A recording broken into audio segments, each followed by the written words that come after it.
Halo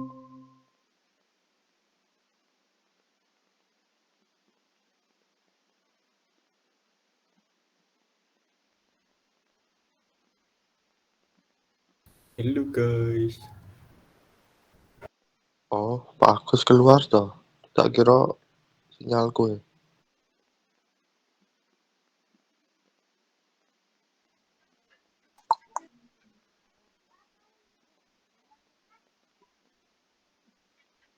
Sabar, ada kesalahan teknis, teman-teman. Oke.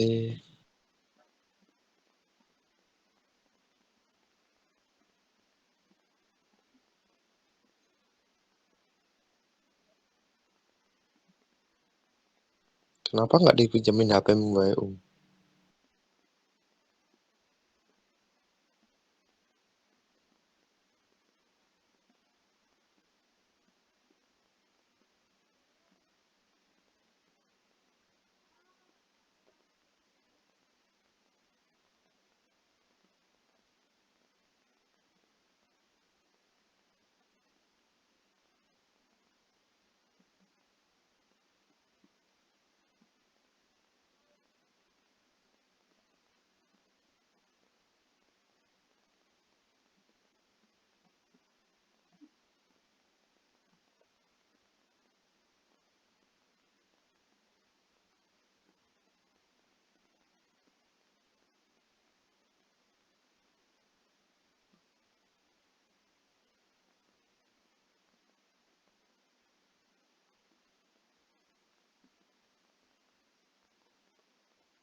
Cek kedengeran?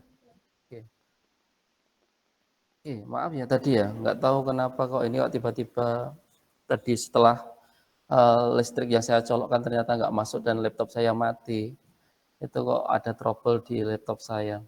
Oke, tadi sampai di Mas Rahmat Randiko ya, ketika seorang perantau itu pergi ke satu tempat yang baru, kemudian ada stigma terkait tentang masyarakat lokal yang ada di sana itu terkait tentang pendatang itu dianggapnya tidak lebih tahu daripada masyarakat yang lokal yang ada di sana. Itu dianggap sebagai satu diskriminasi atau tidak gitu ya.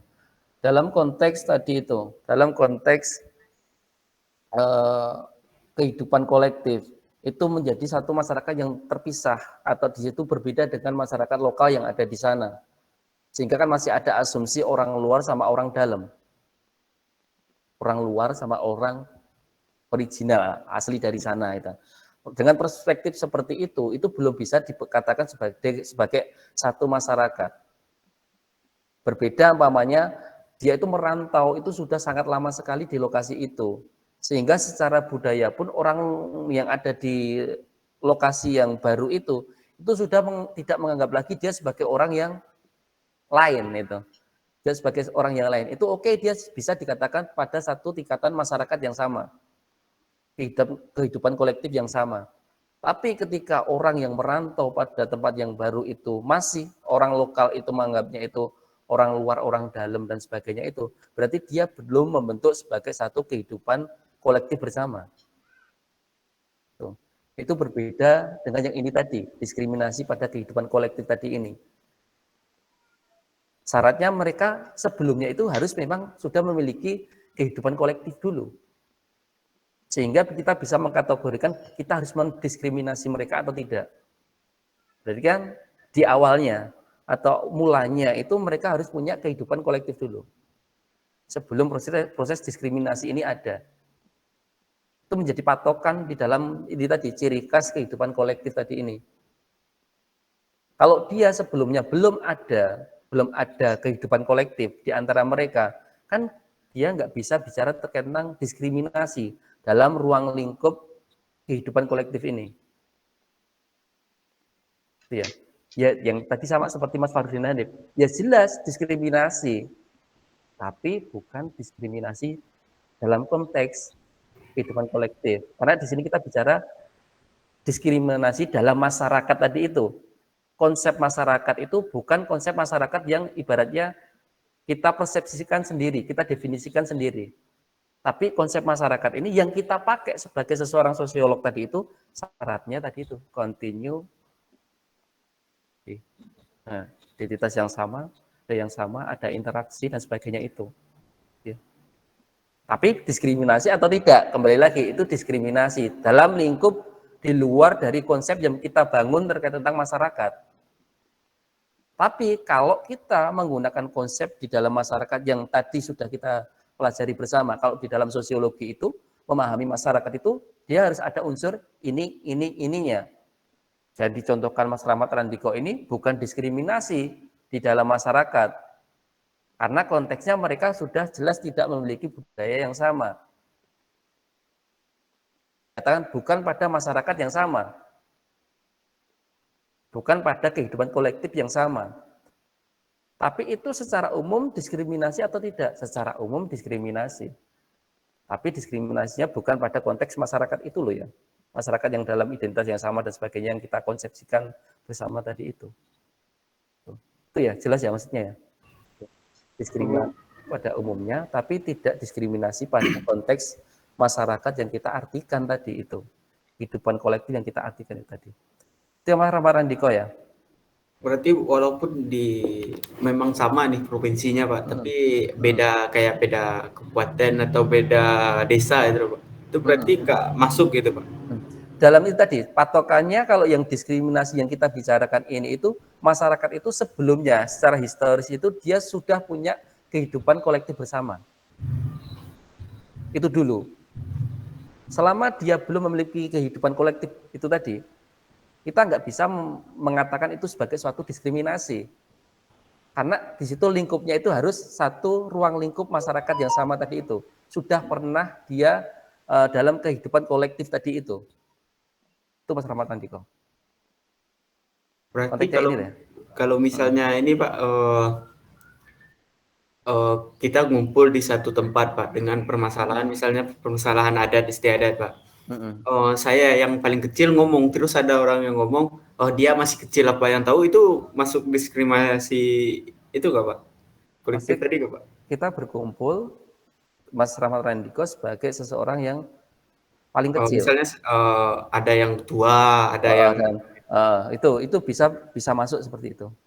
Nah, di kita kan namanya terkait tentang konteks unggah-ungguhnya itu ya, unggah-ungguhnya dalam obrolan-obrolan bersama gitu kan biasanya kan memang identik itu orang muda itu kan dia hanya mendengarkan, tidak dianggap sebagai seseorang yang siap untuk beropini.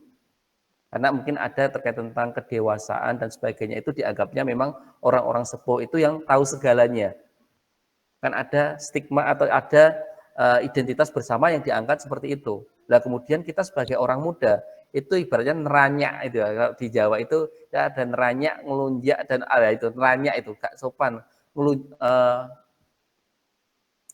Yaitu neranyak kalau di bahasa Jawa tahu ya neranyak ya.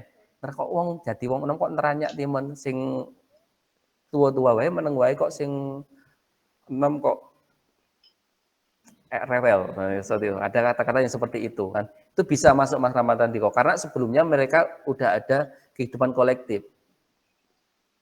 Itu yang Mas Ramadhan Diko ya. Mbak Tri.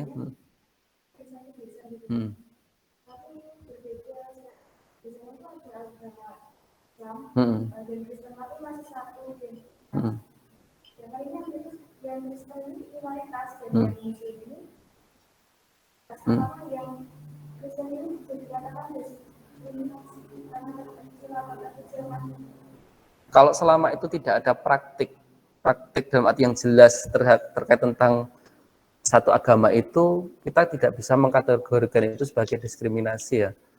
Karena kalau kita melihat identitas bersama itu kan tidak hanya tadi itu, tidak hanya sekedar agama itu yang sama dan sebagainya itu, tapi kan lebih kepada kita bicara budaya itu kan banyak unsur, ada 7 unsur, sedangkan agama itu hanya menjadi satu unsur pembentuk satu budaya atau identitas yang sama.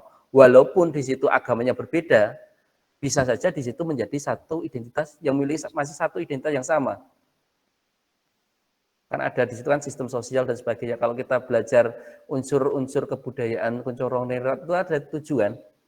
Ada 7. Salah satunya itu agama, itu hanya salah satunya aja. Salah satunya yang beda ini kan tidak bisa menyebabkan orang itu menjadi identitas yang berbeda secara keseluruhan. Ada 6 unsur itu yang mungkin sama di antara tadi, yang beda agama tadi itu. Selama di situ ada praktik diskriminasi, bisa saja di situ masuk ini. Karena pada 6 unsur lainnya mungkin aja mereka menjadi ada nilai dan norma yang sama di situ. Kan itu tadi kita bicara terkait tentang unsur budaya itu ada 7. Identitas bersama itu ada 7. Kan kita nggak fair kalau hanya dengan satu kategori unsur saja. Itu kita mengkategorikan, oh mereka itu berbeda masyarakat. Enggak seperti itu. Makanya di kita itu sama-sama nggak usah beda agama lah. Makanya beda mata pencaharian. Gitu. Kan kalau di unsur budaya itu ada beda mata pencaharian. Ada unsur mata pencaharian ya. Mata pencaharian itu juga sebagai satu kita mengkategorikan seseorang itu memiliki identitas yang sama atau tidak. Di tempat saya, pasti di situ mata pencahariannya itu berbeda-beda. Ya kan? Ini logikanya. Saya ngajar di kampus, ada yang bertani, ada yang macam-macam. Tapi di situ masih satu identitas yang sama atau tidak? Masih. Karena apa? Saya tinggal di sana secara menetap. Ada yang lainnya selain mata pencaharian tadi itu yang sama. Sistem sosial, nilai dan sebagainya tadi itu kan sama. Tuh. Yang saya pakai juga sama juga yang ada di sana. Kalau ada kondangan pada waktu Muharraman dan sebagainya itu, kalau mau puasa dan sebagainya itu ada tahlil, ada bacaan-bacaan itu dan sebagainya itu, saya juga mengikuti yang ada di sana. Yang Kristen pun juga mengikuti, kan itu bukan tradisi Islam saja kan. Yang Kristen pun juga mengikuti bacaan-bacaan dan sebagainya itu. Itu ya. Kita ada 7 unsur budaya, meskipun di situ satu yang berbeda, itu tidak serta-merta itu kita tidak memiliki identitas yang sama, karena ada kemungkinan 6 lainnya itu sama. Tadi Mas Ramadhan Diko bicara terkait tentang Minangkabau merantau di Jawa dan sebagainya itu mungkin sudah sangat drastis sekali secara budayanya, apalagi nilai itu kan yang menurut saya nilai dan norma itu adalah pengikat yang utama di dalam satu budaya. Bisa saja unsur lainnya itu berbeda, tapi nilai dan norma itu ketika itu sama, bisa dikatakan mungkin itu satu budaya yang sama. Jelas maksudnya? Dalam satu masyarakat itu, oke Mbak Umi, mau Mbak?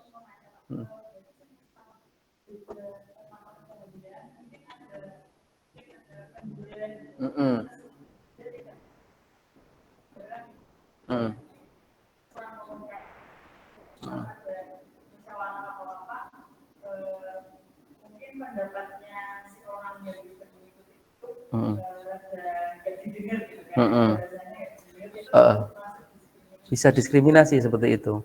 Pokoknya kita ada istilah teman-teman ya, orang radininom antenani suwung dan sebagainya itu. Nah, ada istilah kita. Kita maunya di dalam kehidupan bermasyarakat itu kan serawung kan. Orang serawung seperti itu. Orang serawung nikahanmu suwung. Itu sebagai bentuk diskriminasi juga. Mereka kan berarti ada nilai sama norma yang dianut bersama. Tapi ketika dia tidak melakukan yang serawung tadi itu, umpamanya yang tetangga punya hajat, tetangga punya kerepotan apa, dia itu ikut bergabung di sana. Yaitu arisan juga ikut, kumpulan pemuda juga ikut. Kan ada aturan-aturannya seperti itu. Lah, di situ ketika dia tidak sama seperti yang lainnya, makanya ada diskriminasi. Yang saya contohkan tadi itu. Berarti dia kehidupan kolektif sebenarnya. Pernah mengalami kehidupan kolektif bersama. Tapi karena dia keluar dari norma aturan yang ada di dalam masyarakat itu, sehingga ada proses diskriminasi. Itu ya. Ada proses diskriminasi. Dalam masyarakat modern berbeda dengan masyarakat-masyarakat yang di perumahan kayak gitu. Beda lagi. Kalau kita bedakan, kenapa kok di perumahan itu kok diskriminasi itu justru mungkin tidak ada. Mungkin ya, justru mungkin tidak ada. Karena apa? Dia bukan karena kehidupan kolektifnya itu bagus, tapi mungkin aja di dalam perumahan itu tidak ada kehidupan kolektif. Ya. Tidak ada kehidupan kolektif. Sehingga apa? Diskriminasi itu nggak ada. Jadi sebagai seorang sosiolog kita harus hati-hati untuk umpamanya menarik satu kesimpulan. Kok ada diskriminasi di dalam satu masyarakat? Berarti masyarakat itu dia lemah. Balik, justru dia kuat karena ada diskriminasi ini, ada masyarakat yang masih dia kekeh terkait tentang nilai dan normanya yang dipertahankan bersama, kan seperti itu. Kalau tidak ada diskriminasi di perumahan, kemungkinan justru itu akan lemah. Karena apa? Karena mungkin tidak ada kehidupan kolektif di dalam masyarakat yang modern, yang perumahan tadi itu, yang sifatnya individualistik kan biasanya.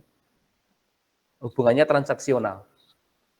Biasanya seperti itu. Hubungan di masyarakat modern itu transaksional. Dia maunya satu komplek perumahan, ya hubungannya apa? Ya dia jualan apa, dia jualan apa, dia jualan apa. Itu aja. Saya berhubungan dengan dia karena saya pengen beli sesuatu dari dia. Jadi, hanya transaksional seperti itu aja. Keakraban dan sebagainya itu tidak ada. Itu ya. Oke. Tadi saya contohkan tadi, kalau nggak serawung, nikahanmu suwung, itu sebagai satu bentuk diskriminasi. Karena sebelumnya mereka memiliki kehidupan kolektif bersama. Tapi karena dia melenceng dari norma aturan, makanya ada diskriminasi dari mereka. Gitu. Oke, Mbak.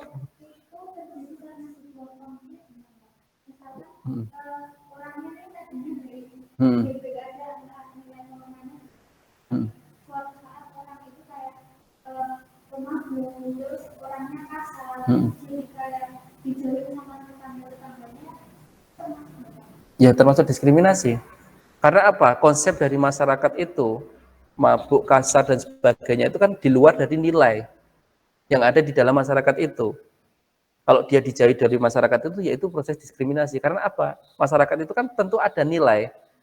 Nek sing mabuk dan sebagainya itu ada di Papua, itu menjadi tidak apa-apa. Ya kan?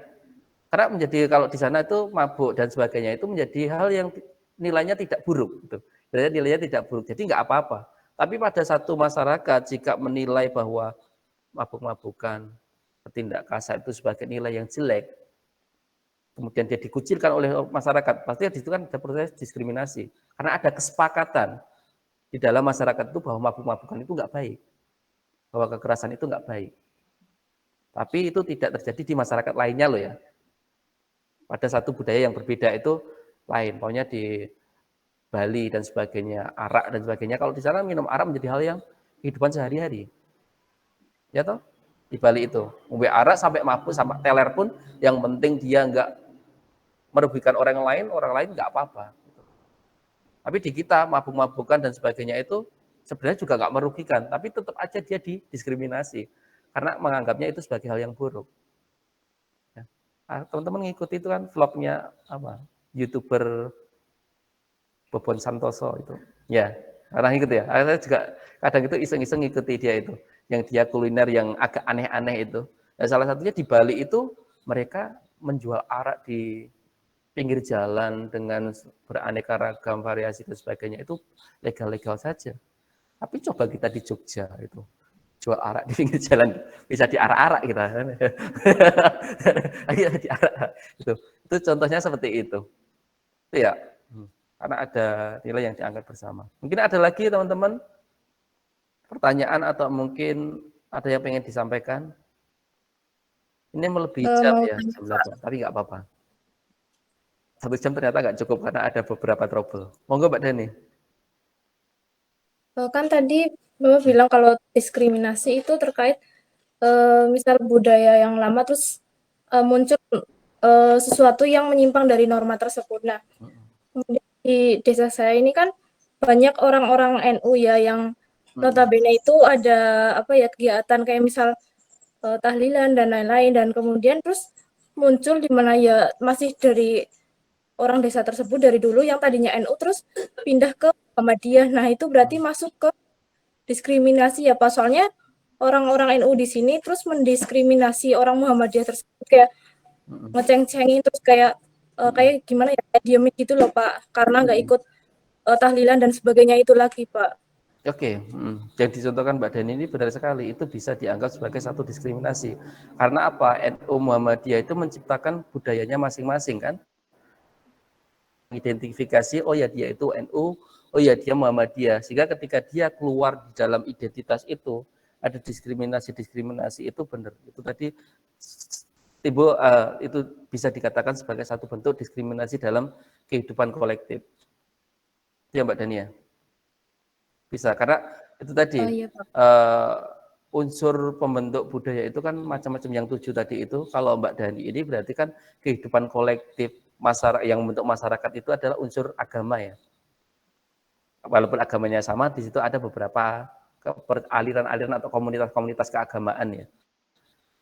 Berarti bisa, itu Mbak Dani ya. Sebelumnya dia punya kehidupan kolektif. Kalau NU dan sebagainya itu kehidupan kolektifnya itu seperti apa aja. Kalau yang kasat mata itu ya dia masih mempercayai tradisi-tradisi lokalan biasanya. Ya masih kenduren, masih apa, masih itu. Kalau di masjidnya seperti apa, identitas di masjidnya kan berbeda, sholawatan dan sebagainya. Kalau nah itu identitas bersama yang dibentuk. Ketika dia keluar di dalam satu identitas itu ke identitas yang lain, ada proses diskriminasi. Ini bisa masuk dalam tadi diskriminasi kehidupan kolektif. Tuh, ya Mbak Dani. Oh, baik Pak, terima kasih. Mungkin ada lagi, teman-teman? Cukup ya.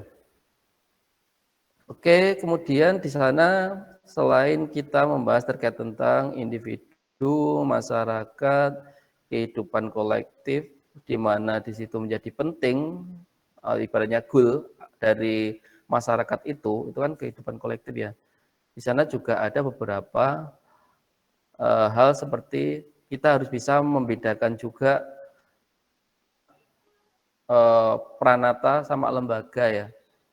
Pranata sama lembaga. Kadang-kadang orang itu kan menyamakan dua konsep ini, pranata sosial sama lembaga sosial. Itu sebenarnya berbeda. Mungkin sebelum saya perdalam bedanya itu apa, walaupun di PPT saya sudah ada, mungkin teman-teman bisa memberikan argumentasi kalau pranata sosial itu ini loh, kalau lembaga itu ini, baik contoh, itu sehingga teman-teman ngeh atau paham. Monggo. Kita harus bisa membedakan pranata sama lembaga. Monggo. Ini di ruangan ini, Mbak Umi atau Mbak Tri atau Mbak Asna atau Mbak Dita. Pranata sama lembaga. Oke, Kalau Mbak Omi, kalau Pranata itu sistemnya, kalau lembaga itu adalah yang menyelenggarakannya. Istilahnya kalau Pranata itu adalah non fisiknya. Ya, itu ya. Kalau Pranata itu non fisiknya. Kalau lembaga itu adalah fisiknya. Namanya kita di UIN Sunan Kalijaga. UIN Sunan Kalijaga itu adalah lembaganya. Lembaganya, satu wadah kan. Satu wadah yang mungkin di dalamnya itu ada unsur-unsur tertentu untuk mencapai kebutuhan tertentu. Kebutuhan kita itu terkait tentang apa toh? Pendidikan kan. Nah, itu kebutuhan kita itu, lembaga itu kan tercipta karena ada kebutuhan dari masyarakatnya. Nah, untuk memenuhi kebutuhan itu kan ada nilai sama aturan yang mengatur. Nah, nilai sama aturan atau norma disebut sebagai pranata, menata lah, yang menata di dalam lembaga itu, sehingga tujuan dari kebutuhan yang ingin dicapai itu bisa terlaksana. Kan kita kan di lembaga UIN Sunan Kalijaga itu lembaga. Kita berkumpul di sini itu satu tujuan yang sama untuk mencukupi kebutuhan kita dalam hal pendidikan tinggi. Kebutuhannya kan itu kan. Tuh. Untuk mencapai kebutuhan kita, pokoknya bisa dikatakan itu capaian-capaian pembelajaran dalam perguruan tinggi, kita harus ada pranatanya. Pranatanya itu apa? Ya kayak buku pedoman akademik teman-teman. Di situ kan ada prosedur-prosedur yang harus ditaati oleh teman-teman. Ya, tuh. Ada aturan-aturan etika-etika di dalam kampus. Etika berkomunikasi dengan dosen, etika berkomunikasi dengan teman sebaya, etika berpakaian. Itu juga masuk di dalam pranata itu. Karena tujuannya kan tetap sama. Tujuannya untuk mensukseskan kebutuhan akan pendidikan si mahasiswa-mahasiswinya ini bisa optimal. Kan seperti itu. Menata kan, pranata. Berarti kan dia hadir sebelum ditata itu. Pranata itu kan jadi dia harus hadir sebelum proses menata orang, menata kebutuhan itu harus ada pranatanya, syaratnya gitu loh. Harus ada aturan-aturan yang sebelum nanti jangan sampai ada lembaganya, ada orang-orangnya, tapi belum ada pranatanya. Itu akan menjadi aneh. Dan itu akan menjadi rusak lembaga itu sendiri. Harusnya kan di situ kan ada pranatanya dulu. Kalau saya punya nanti akan ada aturan seperti apa toh. Karena dengan pranata itu lembaga tetap eksis. Dengan pranata itu lembaga tetap eksis. Itu ya. Pokoknya ITB, UI, UGM, dan sebagainya itu sebagai satu lembaga. Tapi unsur-unsur di dalamnya yang membedakan UIN Sunan Kalijaga dengan UGM. Pokoknya kita, maunya integrasi interkoneksi keilmuan. Itu sebagai pranata juga yang menata kita, sekiranya itu secara keilmuan kita nggak bisa berdiri sains murni. Kita harus mencantolkan dengan unsur-unsur keagamaan dan sebagainya itu. Sehingga karena ada konsep integrasi interkoneksi itu, kita ngatur terkait tentang kurikulumnya harus bagaimana.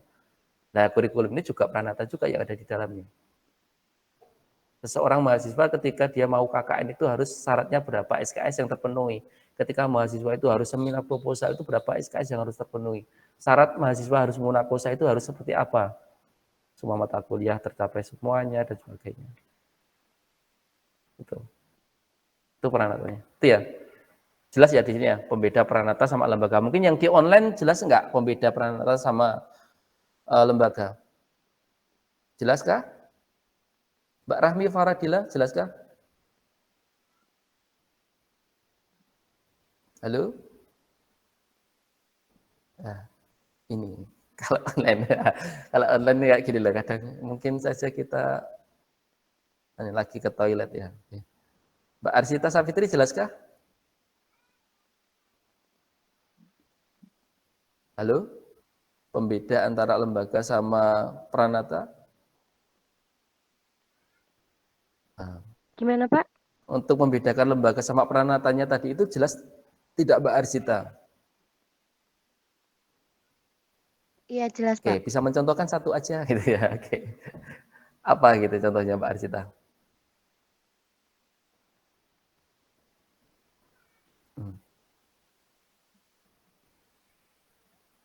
Halo, Mbak Arsita?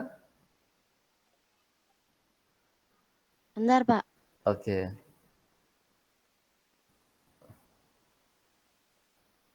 Sambil menunggu Mbak Arsita, mungkin ada teman yang lain, Mas Maulana Jodi. Lama sekali nggak mendengar suaranya Mas Maulana Jodi. Ya Pak. Oke. Misalnya pranata itu sebagai substansinya Pak. Kalau lembaganya itu sebagai formalisasinya, pengikatnya begitu Pak. Misalnya ideologi Islam begitulah, itu sebagai substansinya. Formalisasinya negara Islam gitu Pak. Oke, bisa seperti itu. Ideologi Islam itu yang di dalamnya yang mungkin akan menjadi acuan orang-orang untuk bergerak. Oh ya, negara Islam itu seperti apa toh? Hukumnya seperti apa, nanti syariatnya seperti apa. Tapi kalau negara Islam itu adalah lembaganya. Tapi contohnya Mas Maulana Jodi ini berbahaya ini. Enggak apa. Itu contohnya yang Mas Maulana Jodi benar. Negara Islam itu lembaganya. Kalau ideologi terkait tentang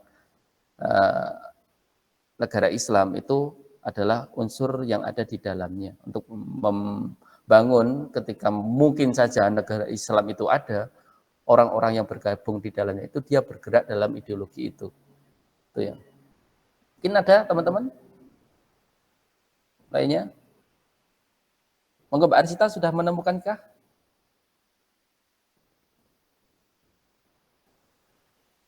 Belum? Wah, ini browsing, koneksinya lemot, wah ini panik banget mesti Mbak Arsita ya. Iya Mbak Arsita. Singkatnya Pranata berkaitan dengan institusi dan lembaga sosialnya. Kalau apa? Sistem normanya undang-undang. Gitu, Pak. Kalau untuk lembaganya? Kalau lembaga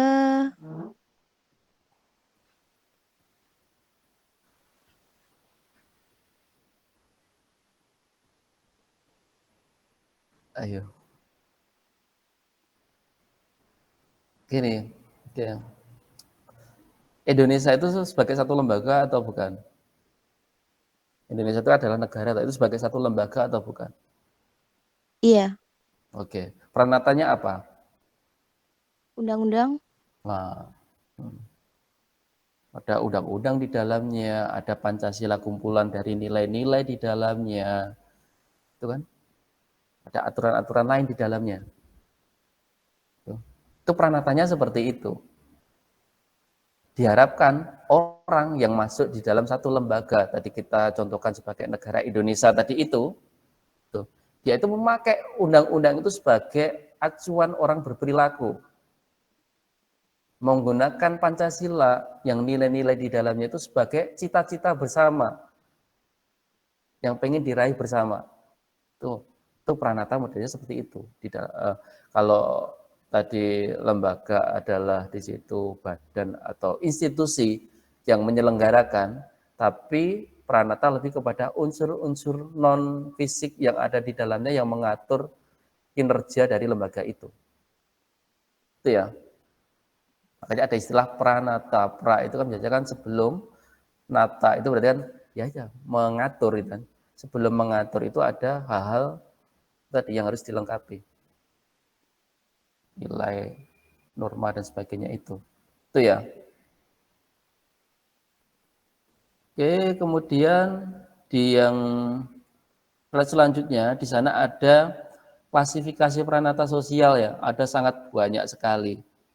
Di sini teman-teman sebenarnya bisa latihan juga di yang slide ini. Sekiranya kalau mungkin pranata yang berfungsi untuk kebutuhan kehidupan kekerabatan itu apa atau contohnya itu bisa latihan. Apa contohnya teman-teman? Yang pertama ini. Pranata yang berfungsi untuk mencukupi kebutuhan hidup seseorang yang berhubungan dengan kekerabatan. Apa? Itu tadi. Apa Mbak Omi tadi, Pak?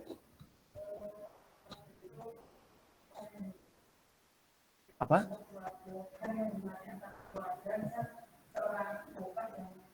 Oke.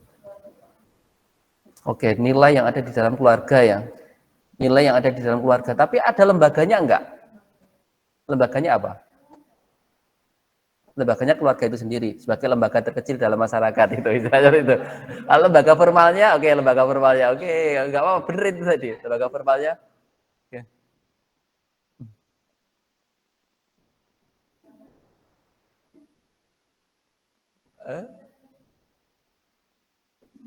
Lembaga formalnya, lembaga resminya. Saya contohkan gini, pernikahan gitu ya. Oke, pernikahan itu sebagai suatu pranata atau mencukupi kebutuhan fungsi manusia dalam hal kekerabatan atau tidak? Iya, karena dia berkaitan dengan nanti kelanjutan siklus hidup manusia toh. Kalau nggak diatur, nanti seperti apa manusia?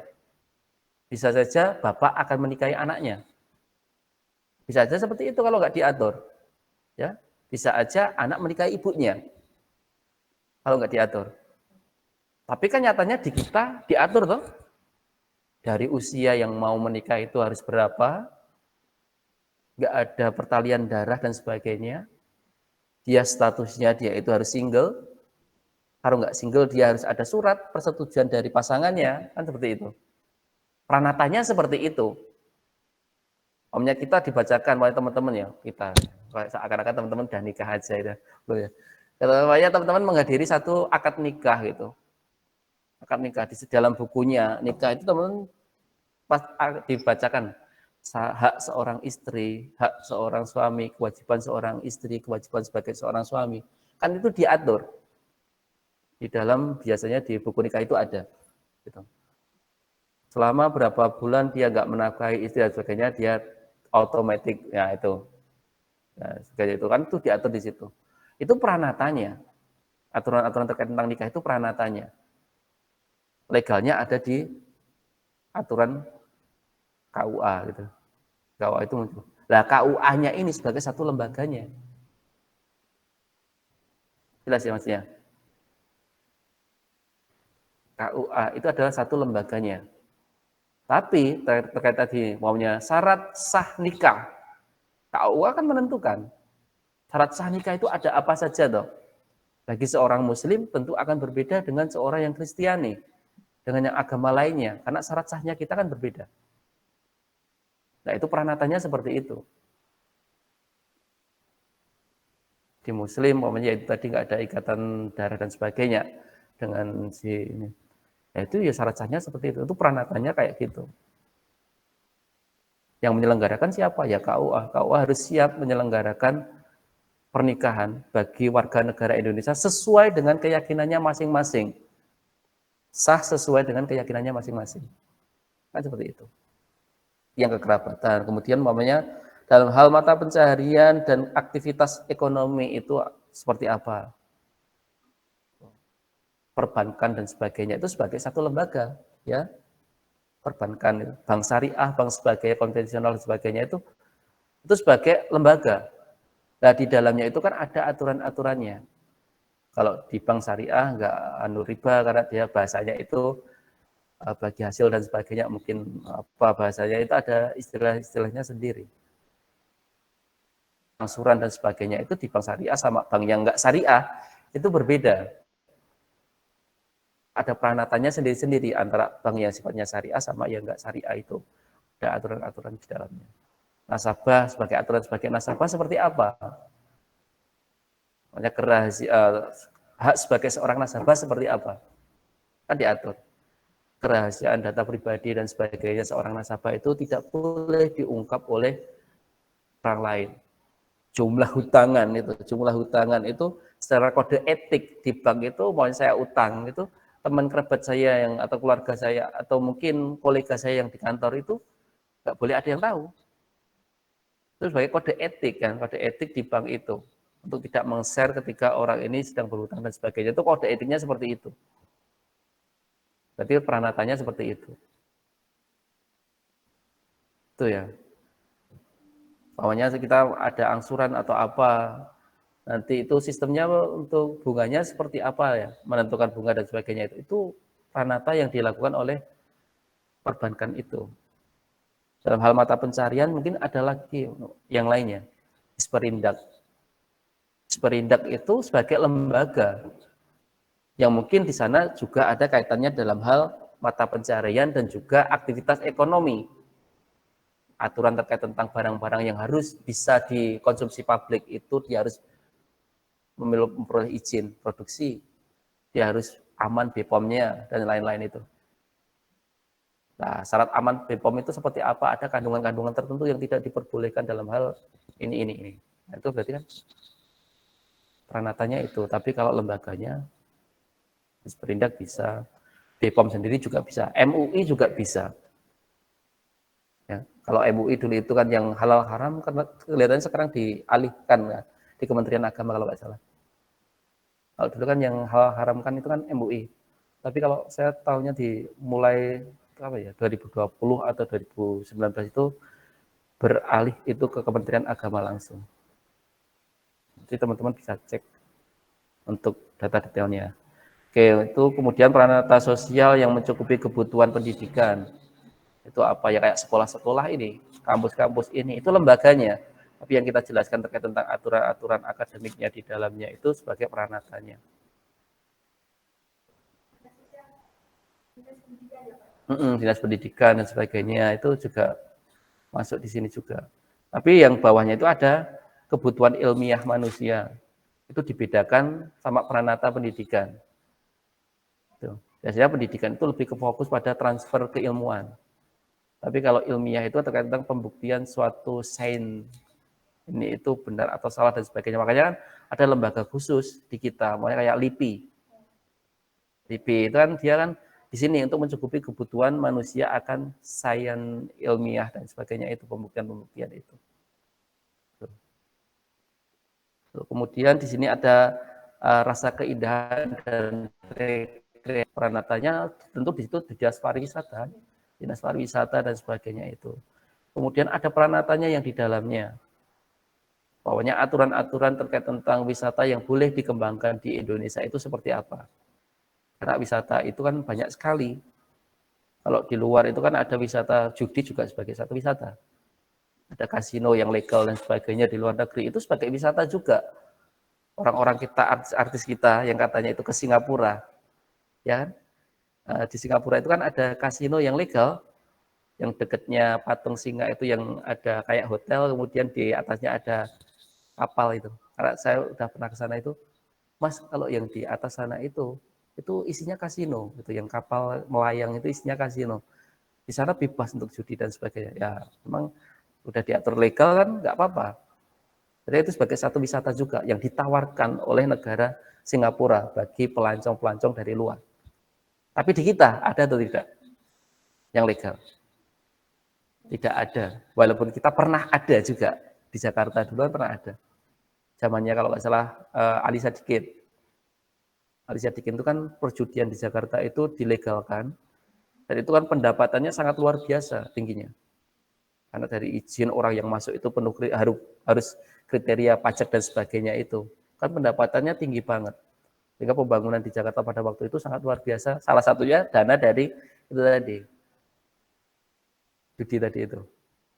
Ini teman-teman bisa searching itu bagaimana judi di Indonesia itu pernah dilegalkan. Kemudian lokalisasi. Lokalisasi juga sebagai wisata juga ternyata. Di luar, di Thailand dan sebagainya, di Pattaya dan sebagainya itu hampir legal di sana, ya kan? Di kita ya ada, tapi sembunyi-sembunyi, tidak dilegalkan. Mungkin ada doli yang sudah tutup, di Solo itu ada juga lokalisasi yang ditutup juga. Memang ada sedikit problematik terkait tentang lokalisasi itu. Kalau ditutup dia akan menyebar kemana-mana, kalau nggak ditutup, nah nanti dikiranya kita mendukung sih. Tapi kalau kita sebagai seorang sosiolog mungkin ya berbeda dengan seseorang yang agamawan ya. Kalau agamawan tentu di situ tidak diperbolehkan sama sekali. Tapi kalau seseorang sosiolog itu kadang-kadang pemikirannya itu sangat dalam terkait tentang nanti kalau tidak ditutup kebutuhan biologis ini itu semua orang memerlukan. Dan tidak semua orang itu bisa memenuhi secara legal. Nah, kadang kan umpamanya dia ditutup itu yang terjadi di Solo itu justru dia akan lari ke mana-mana. Terjadi prostitusi terselubung, justru dia tidak tersentral pada satu tempat tertentu. Dia justru akan menjadi terselubung dan di situ ya seperti sekarang ini. Di internet dan sebagainya kan dia menjadi bebas sekali. Ya, di internet ini juga sebagai satu dampak juga mungkin karena lokalisasi itu ditutup dan mereka diuntungkan dengan potensi gadget yang sangat mudah sekali untuk orang lain melihat promo-promo dia makanya seperti itu. Nah itu kan juga ini malah justru akan berbahaya. Kalau di luar itu mungkin ya itu tadi dia disentralkan di satu tempat tertentu. Tapi orang yang bisa mengakses itu memang sangat ketat sekali aturannya. Secara usia, secara dia itu sudah menikah atau belum, kecukupan dalam dia finansial. Jangan-jangan ketika nanti dia ke sana, finansial dia itu akan terganggu. Kalau finansial terganggu, efeknya pada apa? Kemungkinan terkait tentang kejahatan dan sebagainya akan semakin tinggi. Makanya kan tidak sembarang orang itu bisa masuk ke dalam itu tadi. Wisata-wisata sebenarnya maunya kayak kasino, prostitusi dan sebagainya itu kalau di luar pun walaupun legal di situ aturannya sangat ketat sekali. Tapi di situ kan meminimalisir tadi yang menyebar kemana-mana tadi itu. Itu ya. Kemudian di sana juga ada terkait dengan spiritual. Spiritual. Tuh. Apa? Itu. Tapi kalau lembaga kita nggak bisa bicara terkait dengan masjidnya, tapi satu lembaga yang di situ mungkin dia menangani terkait dengan spiritualitas masyarakatnya, Kementerian Agama. Tuh, Kementerian Agama, pokoknya di tingkat-tingkat desa atau mungkin tingkat-tingkat masjid itu ada IRMAS, Ikatan Remaja Masjid. Itu sebagai lembaga juga, ya kan lembaga juga itu. Ikatan Remaja Masjid sebagai lembaga juga. Di dalamnya ada peranata-peranata lainnya. Kementerian Agama memberikan mana yang halal, mana yang haram, syariat mana yang diperbolehkan dan tidak diperbolehkan. Itu kan menjadi hal yang sangat krusial di Kementerian Agama ini. Kalau di situ ada kebimbangan, hal yang simpel aja terkait tentang keong itu halal atau haram. Itu kan hal yang simpel sekali. Tapi kan di situ Kementerian Agama dan MUI pada waktu itu, dia harus menggodok ini sebagai hal yang bisa menentukan. Biar apa? Kita sebagai masyarakat yang beragama ini tidak bingung untuk menentukan itu tadi. Makan aja itu sampai ngurusi apa? Bagaimana Kementerian Agama itu ngurusi apapun gitu. Ngurusi hal apapun. Karena apa? Di kehidupan beragama itu kan ya segalanya itu diatur. Makan, kerja, dan yang boleh dan tidak, dan sebagainya. Itu kan ada Bitcoin. Gitu. Bitcoin, Forex, dan sebagainya itu. Itu aturan dari agama seperti apa. Karena kita kan dilema, ya kita sekarang kerja yang enak itu ya beli Bitcoin, nanti kita berspekulasi, Forex, dan sebagainya. Tapi di agama kita itu dijelaskan bahwanya kegiatan yang berspekulasi itu kan dianggap sebagai unsur berjudi juga. Nah, kemudian tapi ini kita yang melakukan itu sudah berbanyak orang. Nah, ketika orang itu mengalami kegundahan, sebenarnya ini halal atau haram ya kita Bitcoin, umpamanya binomo dan sebagainya itu halal atau haram ya. Kan harus ada fatwa ya sebetulnya ini halal, ini haram dan sebagainya. Sehingga kita nggak bingung untuk melakukan tindakan itu atau aktivitas mau mengikuti atau tidak. Tuh makanya di agama ini menjadi hal yang cukup sentral di negara kita yang menjadikan unsur agama ini menjadi basis dari semua aktivitas kita. Ya. Kemudian di sana juga ada kebutuhan akan kekuasaan atau politik. Lembaganya mungkin bisa partai politik, DPR, DPRD dan sebagainya itu sebagai lembaganya. Kode etik, tugas, tanggung jawab anggota dewan dan sebagainya itu sebagai peranatanya. Itu ya. Yang terakhir terkait tentang fungsi keperluan fisik dan kenyamanan. Kesehatan rumah sakit itu sebagai lembaganya. Etik rumah sakit terkait tentang pasien dan sebagainya itu sanatanya. Apanya aturan seseorang yang dia rawat inap, dia hanya 1 penunggu, 2 penunggu aja. Sebagai peranatanya, terlalu banyak nanti tidak mengganggu pasien yang lainnya. Tidak boleh membawa tikar dari luar sampai kayak gitu. Nanti kalau membawa tikar, nanti jangan-jangan gelar tikar di mana-mana dan sebagainya, menjadi rumah sakit itu tidak nyaman bagi pasien lainnya. Peranatannya seperti itu. Pokoknya donor darah dan sebagainya di rumah sakit itu diusahakan identitasnya sangat detail. Takutnya nanti di situ ada hubungan kekerabatan dan sebagainya yang mungkin akan berpengaruh pada genetik seseorang. Oke, itu ya. Ada 8 unsur pranata ini yang diklasifikasikan. Saya rasa teman-teman bisa memberikan contoh dan mungkin bisa belajar dari yang ini tuh, oh ya kira-kira ini tuh yang mana toh ya. Bisa berimajinasi sendiri-sendiri dengan mungkin sepemahaman teman-teman. Ya. Kemudian di slide terakhir di sana ada terkait tentang struktur dan sistem sosial. Kalau kita bicara terkait tentang masyarakat, itu struktur yang kompleks dan tidak kompleks kan seperti itu. Jadi kan kita bicara masyarakat itu ada yang dinamakan struktur yang kompleks sama yang tidak kompleks. Yang tidak kompleks itu identik. Kalau struktur itu berarti kan kita bicara terkait tentang apa? Tingkatan, kita bicara terkait tentang bagian-bagian posisi-posisi sosial di dalam masyarakat itu. Yang enggak kompleks itu ya masyarakat yang seperti apa? Apa? Homogen, oke. Yang enggak kompleks itu masyarakat yang homogen, yang itu identik dengan masyarakat-masyarakat yang ada di desa dan sebagainya itu. Itu biasanya homogen. Secara strukturnya itu dia tidak terlalu spesifik, karena tidak ada keahlian-keahlian khusus, atau posisi-posisi khusus, atau tugas-tugas khusus. Itu di masyarakat-masyarakat desa, karena sifatnya homogen. Tapi pada masyarakat perkotaan biasanya lebih kompleks. Karena di situ kebutuhannya juga kompleks. Karena kebutuhan yang kompleks, dia harus menghadirkan orang-orang tertentu dengan keahlian-keahlian tertentu pada posisi-posisi tertentu juga. Maka di situ kan sangat banyak, sangat kompleks kalau di masyarakat modern itu bicara terkait tentang struktur. Nah, di dalam struktur itu kan ada sistem.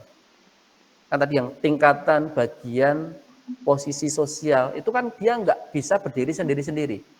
Ada ibaratnya kalau di struktur kepemimpinan apa itu, biasanya dia akan ada garis-garisnya yang menghubungkan antar bagian itu. Nah, dia menjalankan sistem itu, dia nggak terlepas sendiri-sendiri. Garis-garis itu mengaitkan terkait tentang peran-peran masing-masing bagian di dalam struktur itu. Perannya apa toh di dalam struktur itu? Ya dia diikat oleh garis-garis itu.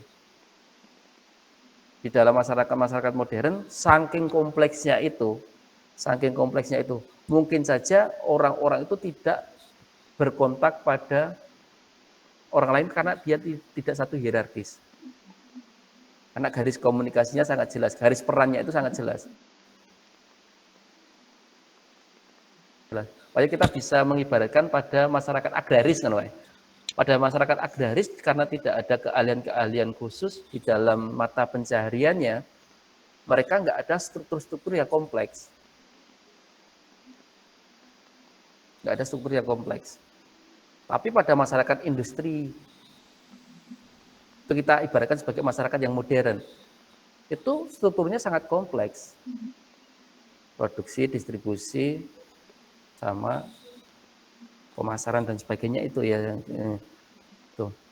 Di situ divisi-divisinya sangat banyak dan kemungkinan orang untuk berkontak itu juga semakin kecil karena itu tadi dia berkontak sesuai dengan garis strukturnya. Pola aktivitasnya yaitu itu saja, karena apa? Dia itu kan keahliannya di bidang itu. Kalau produksi ya dia diproduksi aja, kalau dia di distribusi ya dia bagian promo dan sebagainya, itu kerjanya tersentral di situ. Tapi di situ kan saling terikat enggak, ke bagian-bagian saling terikat. Kalau di situ produksi mengalami gangguan, distribusi juga akan mengalami gangguan. Itu. Tapi kompleksnya gambarannya seperti itu. Kalau kita gambarannya, oh iya, masyarakat yang enggak kompleks itu berarti ya masyarakat desa yang umpamanya dari sisi pekerjaan agraris. Tapi kalau masyarakat kota ya kita jadikan aja itu sebagai masyarakat industri. Betul. Kayak di slide sebelumnya itu kan ada beberapa tokoh ya, kategorikan atau mengklasifikasikan masyarakat itu dalam kelompok-kelompoknya. Namanya Charles Horton Colley. Dia mengklasifikasikan masyarakat menjadi dua, primer sama sekunder.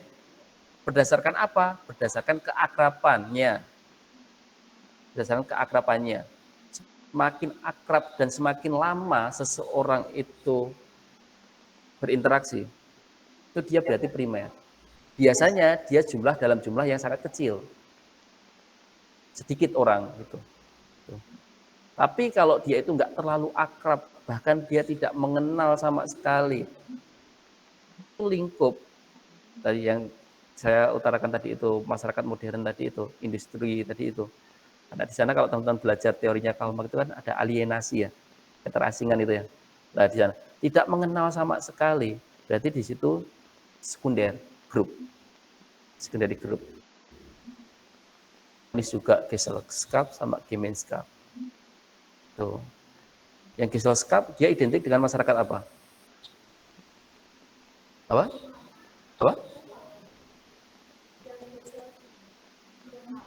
Yang formal, oke, identik dengan masyarakat yang ada di mana? Kota. Oke, Mas Iqbal kota tadi ya. Saya sering itu mudahnya gini. Gemeinschaft itu kan Gimin itu. Gimin itu nama yang ada di desa. Itu. Kan seperti itu. Gesel kan Gisel, tapi imajinasinya jangan liar ya dia. Itu nama-nama yang ada yang biasa diberikan pada orang-orang kota. Nah, saya sering biar ini enggak tertukar, itu sering seperti itu. Gemeinschaft, Gimin itu berarti kan ciri-ciri masyarakat paguyuban. Paguyuban yang ada di desa, gotong royong, kebersamaan dan sebagainya itu. Masyarakat yang kota. Tuh, kalau biasanya Charles Horton Colley bisa diklasifikasikan mungkin dengan bahasa yang secondary group tadi itu. Mirip. Kalian tokoh ini kan dia menamakannya sendiri-sendiri. Tuh. Kalau Gemeinschaft itu kan dia lebih ke paguyuban masyarakat desa yang di situ bicara keakraban, gotong royong dan sebagainya. Tapi kalau yang dia Gesellschaft itu masyarakat kota yang di sana itu lebih mengandalkan pada hubungan-hubungan formal, transaksional. Tuh.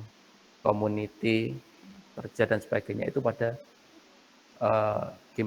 Gesellschaft.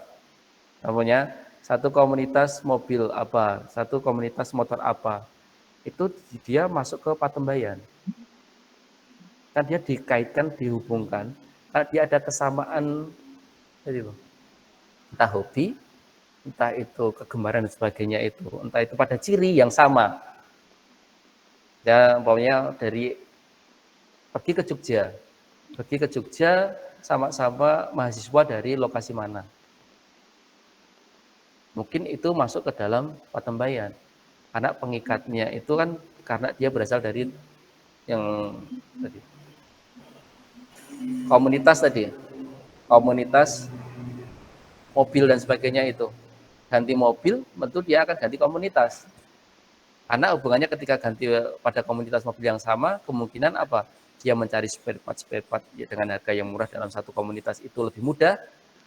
Kemudian dia mamanya terkait tentang dia ternyata makelar juga, makelar dalam mobil yang sama itu. Nah, jual belinya itu dia sudah masuk di dalam komunitas sehingga dia punya itu keuntungan dari proses dia bergabung dalam satu komunitas itu. Tapi ketika dia ganti mobil dan sebagainya, tentu dia akan meninggalkan komunitas ini dong. Karena ada pangsa pasar yang lebih oke. Pokoknya sekarang pangsa pasarnya apa? Pangsa pasarnya sekarang itu anak-anak cowok itu lebih suka pada motor-motor yang zaman dahulu 2 takan gitu. Nah, saya gitu sekarang lagi tren itu dia anak-anak muda terutama cowok-cowok itu motor F1 ZR, motor Satria 2 tak, Ninja dan sebagainya itu. Mereka bergabung pada komunitas-komunitas itu. Tapi nanti kalau trennya akan berganti lagi. Karena kemarin kan sempat tren-trennya kan berganti-ganti. Satria FU, Ninja, ganti dia akan berganti komunitas-komunitas itu. Tapi kalau yang Gamenscape dia relatif sama karena mungkin dia tinggal pada lokasi yang sama juga, diikat oleh nilai dan norma juga. Tapi kalau yang Giselscape itu pengikatnya itu adalah dari nilai dari komunitas itu. Yang di sana mudah untuk berubah nilai dan normanya. Tapi kalau Giselscape itu karena dari lokasi yang sama, asal daerah yang sama, itu kan pengikatnya itu kan nilai dan norma dari lokal masyarakatnya yang ada di sana. Dan itu kan untuk berubah nilai, berubah norma ini kan cukup butuh waktu yang panjang. Kalau komunitas lebih pendek. Itu yang tuh, struktur dan sistem. Kalau sistem sosial itu lebih kepada yang di dalamnya tadi itu yang mengikat antara pola posisi-posisi tadi itu ada perannya kan. Peran sosial. Posisi sosial lebih cenderung kepada struktur sosial. Kalau di situ peran sosial lebih kepada sistem sosialnya. Itu kan dia biasanya ada pola aktivitas yang berulang-ulang membentuk satu sistem. Itu ya. Oke, sampai di sini ada yang ditanyakan kah? Ini jadwalnya kita untuk PTM 1 jam tapi molor sampai lebih ya. Tapi nggak apa-apa karena tadi ada kendala-kendala harus penyesuaian. Nah, ini kan menjadi kelas pertama saya untuk PTM dan ini mungkin menjadi kelas pertama juga bagi teman-teman nih. Pertama berarti ya. Tapi ada kelas lainnya di jadwal PTM? Enggak ada, cuma di mata kuliah apa? Sosiologi? Oh, Bu Sulis. Oke, Bu Sulis. Tapi harinya hari ini juga? Jumat. Oke, berarti di minggu ini hari Jumat juga pertemuan PTM pertama dengan Bu Sulis. Oke. Oke ya, untuk pertemuan pada pagi hari ini mungkin kita cukupkan ya. Sangat menarik sekali tadi. Kita itu juga merasa nyaman itu, merasa nyaman. Ada yang diajak ngobrol di depan, ada yang secara online itu juga akan nyaman juga. Tapi ini tadi saya bisa menikmati perkuliahan yang mungkin saya rindu-rindukan selama 2 tahun. Walaupun ini nggak maksimal ya, maksudnya kalau lebih enak lagi itu teman-teman bisa hadir semuanya di ruangan. Mungkin teman-teman di sini pengen melihat teman-temannya yang lain gitu. Ya, biar nanti apa ya? Ada keinginan untuk join ke kalau saya gini kan kelihatan nggak teman-temannya yang lain? Nggak kelihatan? Virtual Tidak, Pak. virtualnya Virtualnya tak matikan dulu ya. Sorry. Tak matikan dulu virtualnya. melihat pantai. Ngelihat pantai ya, oke.